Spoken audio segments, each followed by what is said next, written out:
اعوذ باللہ من الشیطان الرجیم، بسم اللہ الرحمن الرحیم۔ And of time the lost chapter، یعنی آخر الزماں کے گم شدہ باب، 5واں حصہ۔ کسی گزری نشست میں ایک بستی کا ذکر کیا تھا جسے قرآن شریف میں الحجر کے نام سے بیان کیا جاتا ہے۔ مدینہ منورہ سے کچھ 110 کلومیٹر جنوب مشرق میں واقع اس مقام سے جب رسول اللہ صلی اللہ علیہ وآلہ وسلم غزوہ تبوک کے سفر کے دوران گزرے تو بیان ہوتا ہے کہ آپ صلی اللہ علیہ وآلہ وسلم نے اپنے ساتھیوں سے نہ صرف یہ کہ تیزی سے نکلنے کی ہدایت کی، بلکہ وہاں موجود پانی کے ایک کنویں سے استفادہ حاصل کرنے سے بھی روک دیا۔ اور یہ وہ مقام ہے جسے مدائن صالح کہتے ہیں، اور یہاں کچھ 6000 سال پہلے ایک قوم سمود کے نام سے آباد تھی۔ قریب یہ آباد شہر العلا جتنا سرسبز و شاداب ہے، مدائن صالح اتنا ہی ویران نظر آتا ہے۔ یہاں سے گزرنے والے قدیم کاروانی رستے کے پہلو میں بلند پہاڑ عجیب شکلوں میں ہیں۔ گمان ہوتا ہے کہ کسی سخت زلزلے نے اس تمام علاقے کو جیسے پہاڑوں کے دامن سے لے کے چوٹیوں تک ٹکڑے ٹکڑے کر کے رکھ دیا ہو۔ رابغ سے عقبہ تک اور مدینہ و خیبر سے تبوک تک کا سارا علاقہ گزری بربادیوں کے نشانات سے بھرا پڑا ہے۔ جنوب خیبر تک اور شمال میں اردن کے اندر 50 کلومیٹر تک کاش پہاڑ پائے جاتے ہیں۔ ان پہاڑوں کی پتھریلی چٹانوں میں تعمیر گھروں اور محلات کو دیکھ کر اندازہ ہوتا ہے کہ الحجر کے باشندے پتھروں کے درمیان زندگیاں گزارا کرتے تھے۔ مدائن صالح کی عمارتوں کی پیشانیوں پر نبطی خط اور آرامی زبان میں کتبے درج ہیں۔ ایک عمارت قصر البنت یا شہزادی کے محل کے نام سے معروف ہے، جبکہ ایک کا نام بنت الحریمات ہے، اور ان تمام میں کسی دروازے کی دہلیز نہیں۔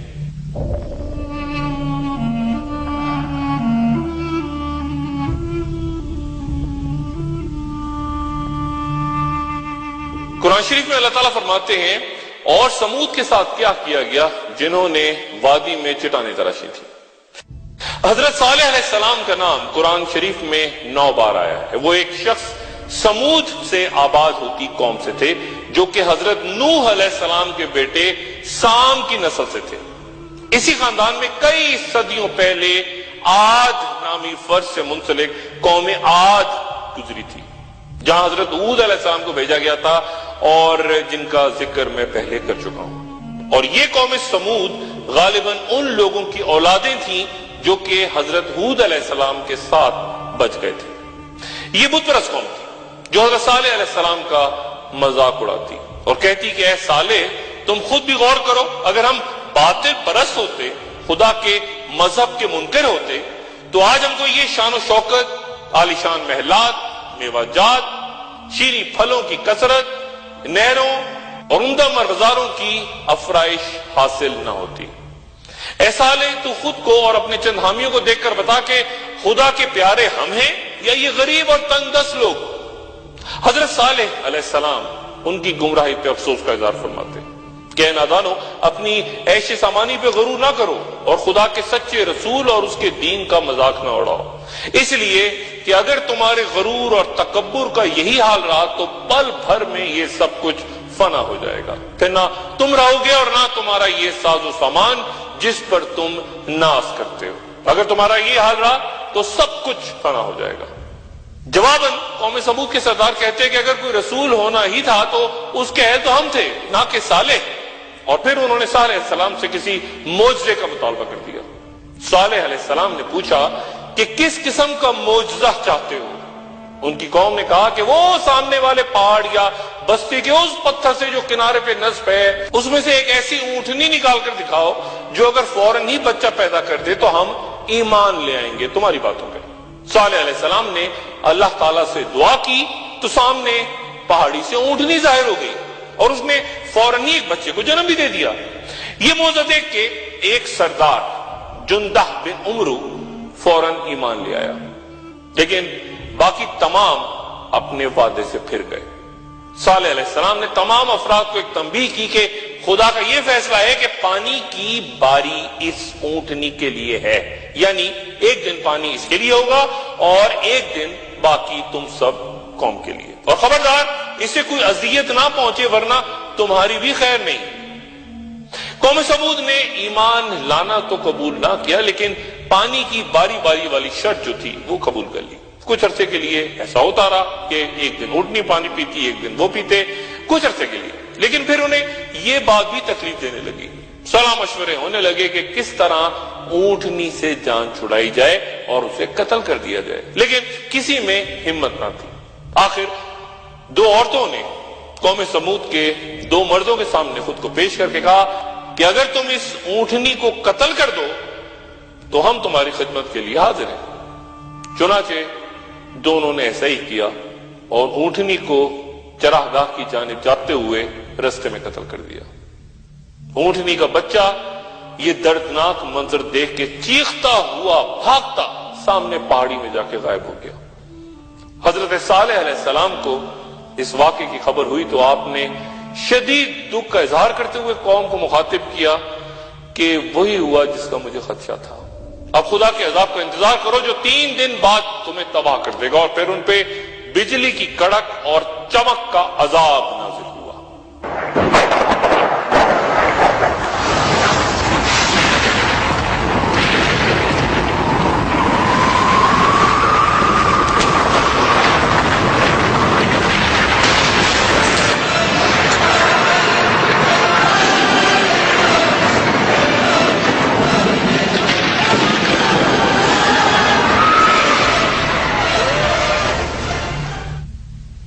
اور اس نے رات میں ہی سب کو ہلاک کر دیا، اور نوع انسانی کے لیے ہمیشہ یہ جگہ مقام عبرت بن کے آج بھی موجود ہے۔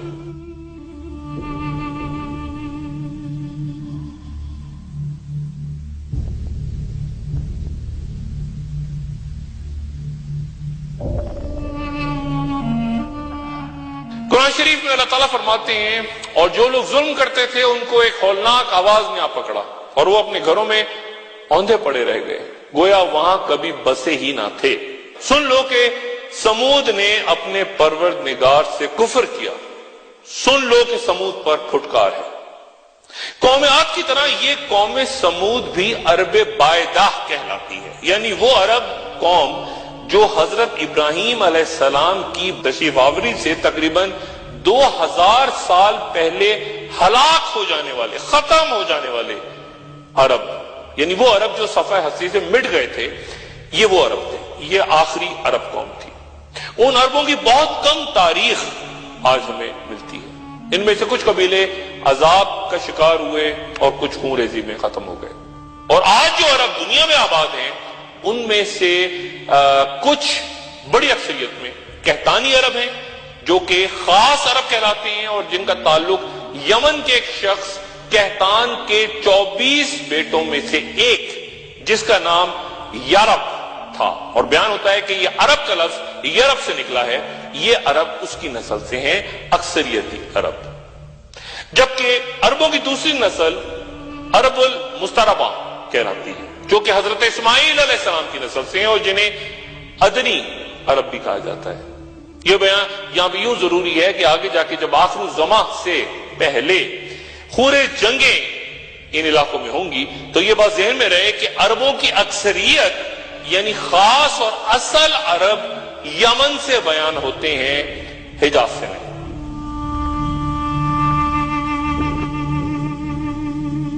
یہاں ذکر بنی اسرائیل کا بھی کرتا چلوں کہ پہلے بھی بات ہو چکی کہ اسرائیل حضرت یعقوب علیہ السلام کا لقب تھا جو کہ حضرت اسحاق علیہ السلام کے بیٹے اور حضرت ابراہیم علیہ السلام کے پوتے تھے۔ یہ بھی تفصیلاً ذکر پہلے کر چکا کہ بابل کے بادشاہ بخت نصر نے حضرت سلیمان علیہ السلام کا تعمیر کردہ ہیکل سلیمانی یا فرسٹ ٹیمپل جب یروشلم پہ حملے کے بعد تباہ کیا اور بنی اسرائیل کے کئی قبیلے وہاں سے ہجرت کر گئے اور کئی کو وہ اپنا غلام بنا کے ساتھ لے گیا، تو پھر یہ بنی اسرائیل کی گمشدہ قبیلے یا لاسٹ ٹرائبز کہلاتے ہیں تاریخ کے صفحات میں۔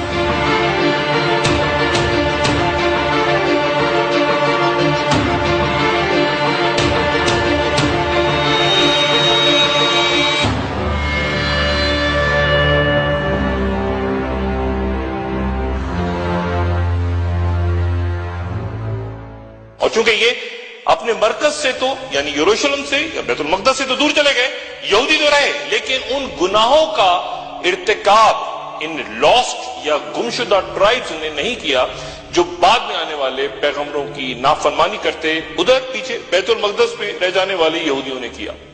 چند یہودی قبائل ہجرت کر کے یثرب کی طرف آ گئے، یعنی مدینہ منورہ کی جانب۔ یہ وہ یہودی تھے جن کا ایمان یہ تھا کہ وہ بادشاہ نبی جس کا وہاں یروشلم والے یہودی بھی انتظار کر رہے تھے اور آج تک کر رہے ہیں، وہ یثرب میں آباد ہوتے یہودیوں کے درمیان، یعنی ایک درختوں والی جگہ نخلستان میں آئے گا، اس لیے وہ یہاں یثرب یعنی مدینہ منورہ کے علاقے میں آباد تھے۔ لیکن وہ کہتے تھے کہ بادشاہ نبی حضرت ابراہیم علیہ السلام کے بیٹے اسحاق علیہ السلام کی نسل سے ہوگا، اسماعیل علیہ السلام کی نسل سے نہیں۔ انہی یہودیوں کے ساتھ رسول اللہ صلی اللہ علیہ وآلہ وسلم کے معاہدے بھی ہوئے، جنگیں بھی ہوئیں، لیکن وہ بنی اسرائیل کے قبیلے جو کہ صدیوں پہلے وقت نصر کے بیت المقدس پہ حملے کے بعد یروشلم سے ہجرت کر گئے تھے یا غلام بنا کے دوسرے علاقوں میں جا بسے تھے، یعنی لاسٹ ٹرائب جن کا میں ذکر کر رہا ہوں، وہ صرف یثرب میں ہی نہیں بلکہ یہودیوں کے مطابق یہ 10 قبائل دنیا کے کئی خطوں میں جا کے آباد ہو گئے۔ اس پر صدیوں سے بحث جاری ہے کہ کہاں کہاں یہ جا کے آباد ہوئے۔ ایتھوپیا کے بیتا اسرائیل، بھارت کی ریاست منی پور میں آباد بنی میناش، نائجیریا کے ایگبو یہودی۔ لیکن مغل شہنشاہ جہانگیر کے دور میں معروف مورخ نعمت اللہ ہراوی نے پختونوں کی تاریخ پر ایک فارسی کتاب مخزن افغانی تحریر کی اور یہ دعویٰ کیا کہ پختون بھی بنی اسرائیل کے ایک ہجرت کیے گئے قبیلے سے تعلق رکھتے ہیں، خصوصاً یوسف زئی قبیلے کو حضرت یوسف علیہ السلام سے نسبت دے دی گئی۔ اس نظریے میں سینکڑوں مضامین حمایت اور مخالفت میں لکھے جا چکے ہیں اور یہ بحث آج تک جاری ہے۔ اس تنازع سے ہٹ کے قرآن شریف کی اس آیت پہ غور فرمائیے، اور ہم نے ان پر اور اسحاق علیہ السلام پر برکتیں نازل کی تھی، اور ان دونوں کی اولاد میں نیک بھی ہیں اور گناہگار بھی۔ اور پھر ایک اور جگہ ارشاد باری تعالیٰ، اور ہم نے ان کو جماعت جماعت کر کے منتشر کر دیا، بعض ان میں سے نیک ہیں اور بعض بدکار، اور ہم آزائشوں اور تکلیفوں دونوں سے ان کی آزمائش کرتے ہیں تاکہ وہ ہماری طرف رجوع کریں۔ گویا بنی اسرائیل میں کچھ اچھے اور کچھ برے، یہ اچھے اور نیک بنی اسرائیل والے کون سے ہیں؟ آخر الزمان یعنی قیامت کی علامتوں سے متعلق اب اس حدیث پہ غور فرمائیے جو آخری خونریز جنگوں سے متعلق ہے۔ حضرت ابو ہریرہ رضی اللہ عنہ سے روایت ہے کہ رسول اللہ صلی اللہ علیہ وآلہ وسلم نے فرمایا کہ جب بڑی لڑائیاں ہوں گی تو اللہ تعالیٰ اجمیوں میں سے، یعنی جو عرب نہیں ہیں، اجمیوں میں سے ایک لشکر اٹھائیں گے جو کہ عرب سے بڑھ کے شہ سوار اور بہتر ہتھیار والے ہوں گے، اور اللہ تعالیٰ ان کے دین کے ذریعے ان کی مدد فرمائیں گے۔ اور پھر ایک اور جگہ ارشاد ہوا، حضرت عبداللہ بن حارث رضی اللہ تعالیٰ عنہ سے روایت کہ رسول اللہ صلی اللہ علیہ وسلم نے فرمایا کہ مشرق سے کچھ لوگ نکلیں گے جو امام مہدی کی خلافت کو آسان کر دیں گے۔ پھر ایک اور حدیث مبارکہ، جب تمہیں خراساں کی جانب سے سیاہ جھنڈوں کے آنے کی خبر ملے تو تم ان کے پاس چلے جانا، اگرچہ برف پہ ہی چل کے جانا پڑے۔ گزری نشست میں بیان کر چکا ہوں کہ آخری جنگوں میں عرب کم تعداد میں ہوں گے، اور پھر یہ کون سے لوگ ہوں گے جو مشرق کی جانب سے مدد کو آئیں گے حضرت امام مہدی کی۔ ایک وقفہ کے بعد دوبارہ حاضر ہوتا ہوں۔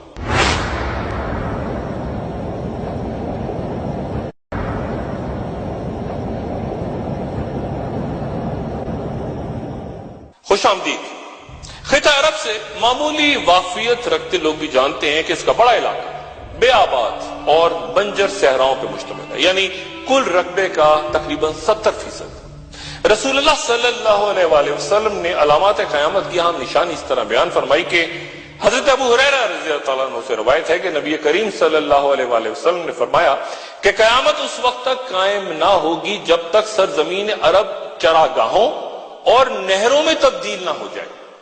صحیح مسلم میں حضرت معاذ بن جبل رضی اللہ عنہ سے روایت ہے کہ ایک بار ہم لوگ غزوہ تبوک کے سال نبی صلی اللہ علیہ وآلہ وسلم کے ہمراہ جہاد کے لیے تبوک کی طرف جا رہے تھے۔ آپ صلی اللہ علیہ وآلہ وسلم نمازیں جمع کرتے تھے، یعنی آپ صلی اللہ علیہ وآلہ وسلم نے ظہر و عصر اور پھر مغرب اور عشاء کو جمع کر کے نمازیں ادا کی۔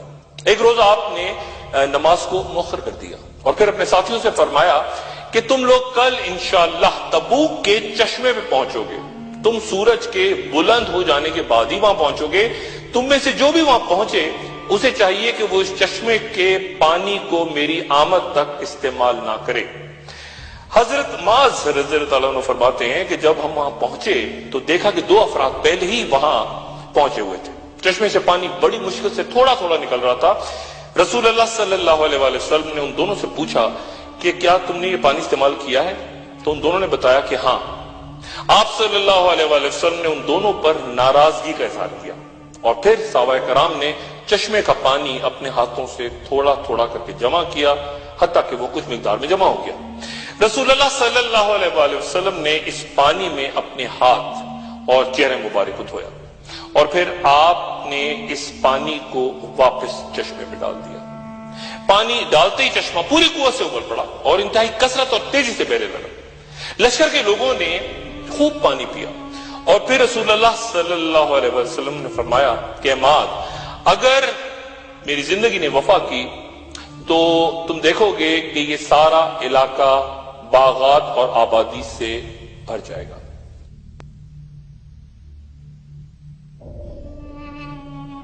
بعض اہل علم فرماتے ہیں کہ ہوا کا ایک مضبوط دباؤ جزیرہ عرب کی طرف آہستہ آہستہ بڑھ رہا ہے، جو اپنے ساتھ برف اور بارشوں کو سمیٹے ہوئے ہے۔ ان چیزوں کے باعث بالعموم پیداوار اور خوشحالی کی کثرت ہو جائے کرتی ہے۔ اللہ تعالیٰ اس بات پہ قادر ہے کہ وہ صحرائے عرب کو باغات، سرسبز میدانوں اور گھنے سایوں میں تبدیل کر دے۔ آج نہ صرف اس تبوک کے علاقے میں بڑی بڑی زرعی اسکیمیں ہر طرف پھیلی نظر آتی ہیں، بلکہ آپ کئی عرب ممالک میں جہاں چند سال پہلے تک ہر طرف بنجر زمینیں اور ریت کے ٹیلے نظر آتے تھے، اب وہاں دنیا کے مختلف ممالک سے خاص مٹی، کئی انواع اقسام کے ایسے درخت اور پودے جن پر مقامی آب و ہوا بھی اثر انداز نہیں ہوتی، پانی کے خصوصی انتظام کے ساتھ جدید زرعی سائنسی طریقہ کار سے لگائے جا چکے ہیں۔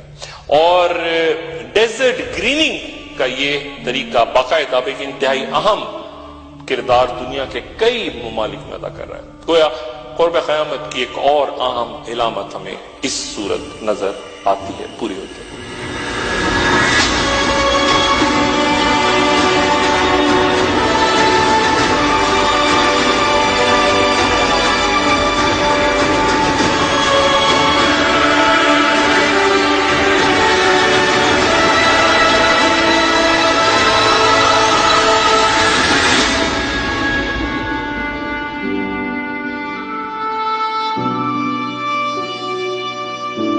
نشست میں امام مہدی کے ظہور سے پہلے کی کچھ علامات کا ذکر کیا تھا۔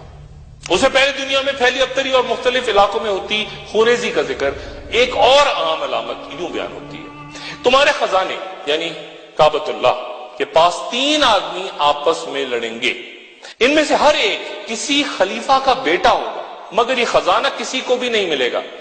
پھر مشرق سے کالے جھنڈے نمودار ہوں گے، وہ تم کو ایسے طریقے سے قتل کریں گے جس کی پہلے کوئی مثال نہیں ملتی۔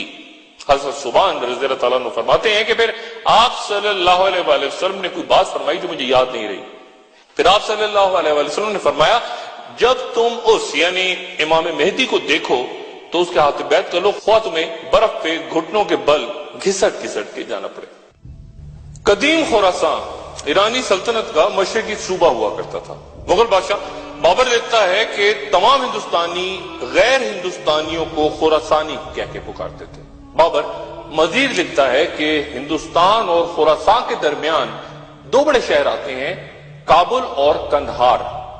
آج کی دنیا میں قدیم خراسان 5 ملکوں میں تقسیم ہو چکا ہے، ایران، افغانستان، تاجکستان، ترکمنستان اور ازبکستان، لیکن سب سے بڑا علاقہ موجودہ افغانستان میں ہے۔ کابل، غزنی، بلخ اور ہرات شہر، ایرانی شہر نیشا پور اور تز، اور ازبکستان کے سمرقند اور بخارا، ترکمنستان کے مرو اور سنجان، اور تاجکستان کے خنجند اور پجاکند۔ یہ شہر، یہ موجودہ علاقے جو کبھی ماضی کا خراسان ہوا کرتا تھا۔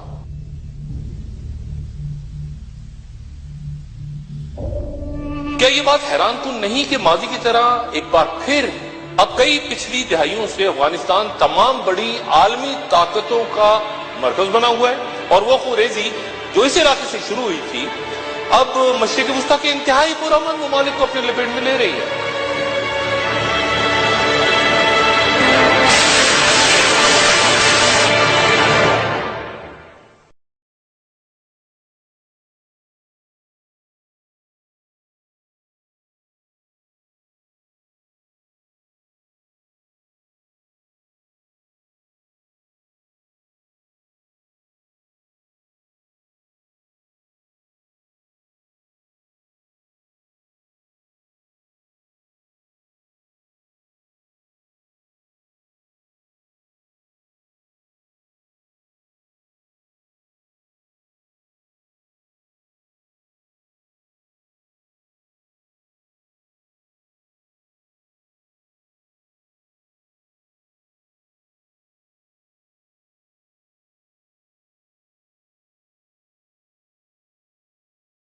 رسول اللہ صلی اللہ علیہ وآلہ وسلم نے جب مشرق کا ذکر کیا تھا تو موجودہ جغرافی کے حساب سے صرف 3 ممالک مدینہ منورہ کے مشرق میں آتے تھے: پاکستان، ایران اور افغانستان۔ لیکن ایران اور افغانستان کے برعکس پاکستان کا کوئی علاقہ کبھی قدیم خراسان کا حصہ نہیں رہا۔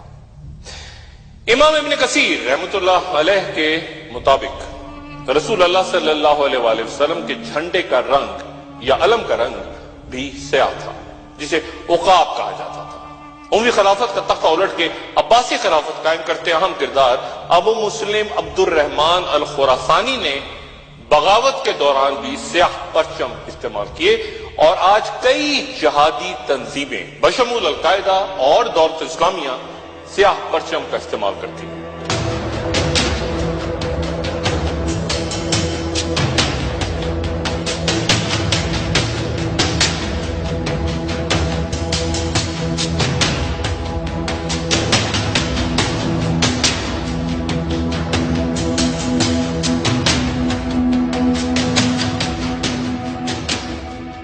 اور اسی مناسبت سے ایف بی آئی کے ایک سابق ایجنٹ لبنانی نژاد علی صفوان کی ایک بیسٹ سیلر کتاب the black banners the inside story of 9/11 and the war against al Qaeda مغربی عرب سیاسی اور حساس اداروں میں انتہائی توجہ کا مرکز ہے۔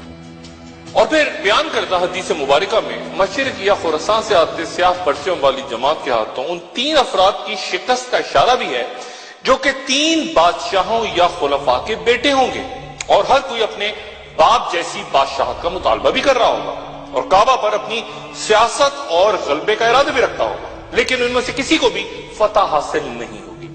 یہ مارے جائیں گے، لیکن سیاہ پرچم والی جماعت امام مہدی کے ساتھ ہوگی۔ 3 خلفاء کے بیٹوں کی کعبے کے خزانے کے لیے جنگ یا مراد علماء حکومت اور خلافت سے لیتے ہیں۔ ان واقعات کو جو بھی ترتیب دیا ہے وہ یقینی نہیں بلکہ ضمنی ہے۔ یقینی بات صرف یہ کہ امام مہدی کے خلاف مکہ اور مدینہ پیش قدمی کرتا لشکر زلزلے سے تباہ ہوگا، اور ان کی مدد کو مشرق سے ایک لشکر آئے گا۔ حضرت عیسیٰ علیہ السلام ان کی امامت میں نماز عطا فرمائیں گے۔ اور ایک وقفے میں جانے سے پہلے غور کیجئے اس حدیث پر۔ حضرت ابو ہریرہ رضی اللہ تعالیٰ عنہ سے روایت ہے کہ رسول اللہ صلی اللہ علیہ وآلہ وسلم نے فرمایا کہ قرب قیامت کی نشانیوں میں سے ایک چاند کا پھول جانا ہے، یعنی ایک رات چاند دیکھا جائے گا اور کہا جائے گا کہ یہ دوسری تاریخ کا چاند ہے، حالانکہ وہ پہلی تاریخ کا چاند ہوگا۔ گویا مسلمان آخر الزمان سے پہلے چاند دیکھنے پر اختلاف کریں گے۔ ایک وقفہ، اور وقفے کے بعد دوبارہ حاضر ہوتا ہوں۔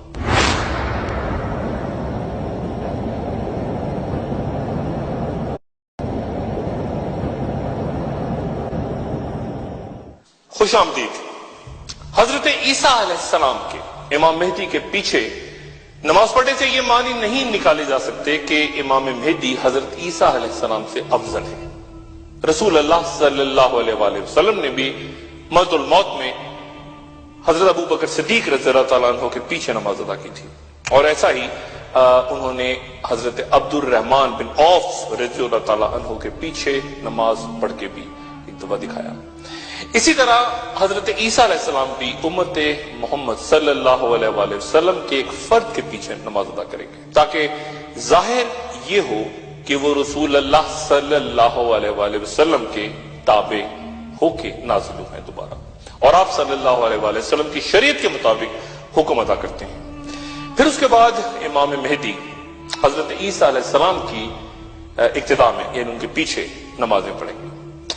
حضرت ابو ہریرہ رضی اللہ عنہ سے روایت ہے کہ رسول اللہ صلی اللہ علیہ وآلہ وسلم نے ارشاد فرمایا کہ وہ وقت ضرور آئے گا کہ جب تم میں عیسیٰ علیہ السلام حاکم و عادل بن کے اتریں گے، وہ صلیب کو توڑ دیں گے اور خنزیر کو قتل کریں گے، یعنی عیسائیت کی نفی کریں گے، اور جزیہ اٹھا دیں گے، یعنی اسلام کا ہر طرف نفاذ ہوگا، اور اسلامی حکام میں جزیے کا حکم اس وقت تک کے لیے ہے، اور مال کی کثرت اس قدر زیادہ ہوگی کہ کوئی اس کو قبول کرنے والا نہیں رہے گا، اور خدا کے سامنے ایک سجدہ دنیا سے زیادہ قیمت رکھے گا، یعنی مالی کثرت کی وجہ سے خیرات و صدقات کے مقابلے میں عبادت کی اہمیت بڑھ جائے گی۔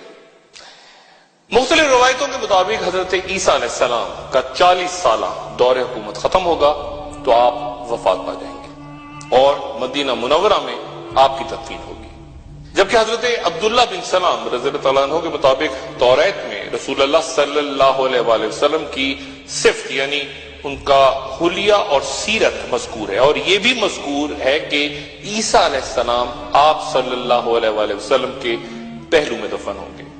لیکن یہ 40 سالہ دور حضرت عیسیٰ علیہ السلام کا بہت عام ہوگا، کئی جنگیں، خوریزی، معاہدے اور عام ترین آخری بڑی علامتوں کا ظہور بھی اسی دور میں ہوگا، جن پر اگلی نشستوں میں بات ہوگی۔ لیکن ایک بات جو گزری کسی محفل میں نے کہی تھی، وہ یہ کہ آخری دور میں جنگیں ایک بار پھر انتہائی بنیادی ہتھیاروں سے لڑی جائیں گی۔ کیا وجہ ہو سکتی ہے؟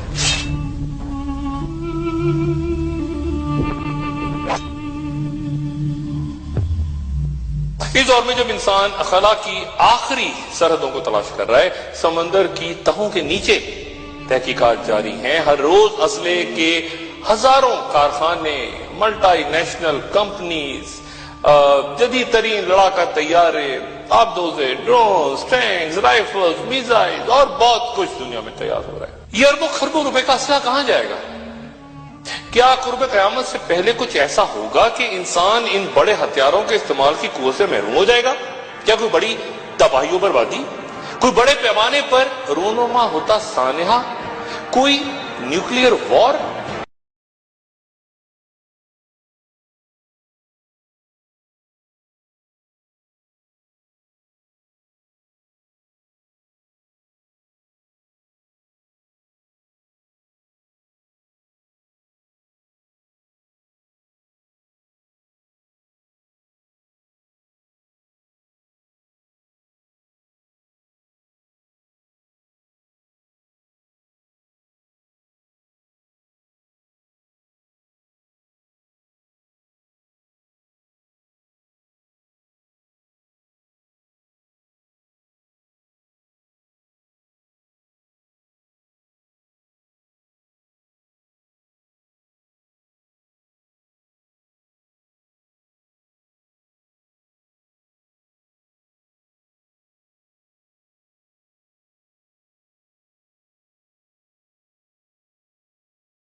اب تک صرف 2 ایٹمی ہتھیار دوسری جنگ عظیم کے اختتامی عرصے میں امریکہ نے استعمال کیے تھے۔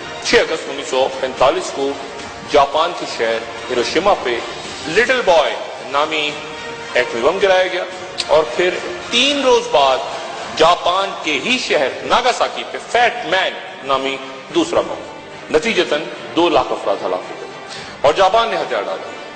وہ ان ہتھیاروں کا ابتدائی استعمال تھا، کم صلاحیت اور طاقت رکھتے بم تھے۔ اس وقت دنیا میں 11,000 سے زیادہ نیوکلیئر وار ہیڈز ہیں، اور معروف سائنسدان لیسٹر سٹون اس کے مضمون what would happen in an all out nuclear war میں ان تباہیوں کا اندازہ لگایا گیا ہے جو مختلف امریکی ماہرین نے ان جنگوں کی صورت ترتیب کیا، اور صرف ایک 9 میگا ٹن قوت کا ہتھیار ایک گنجان آباد شہر کے اندر گرایا جائے تو 2.5 لاکھ سے 4 لاکھ افراد کی فوری موت اور 5 لاکھ افراد کے شدید زخمی ہونے کا سبب بن سکتا ہے۔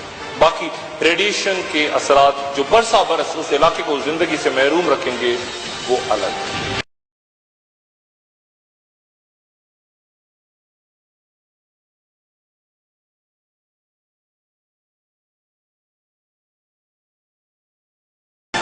اور کیا تبھی یہ نصیحت دی گئی کہ آخر الزماں میں بڑے شہروں آبادیوں سے دور ویرانوں میں کہیں بھی کسی بھی جگہ تنہائی پہ چلے جاؤ، پہاڑ کی چوٹیوں پہ جنگلوں میں کہیں پر بھی چلے جاؤ؟ مختلف روایات ہیں۔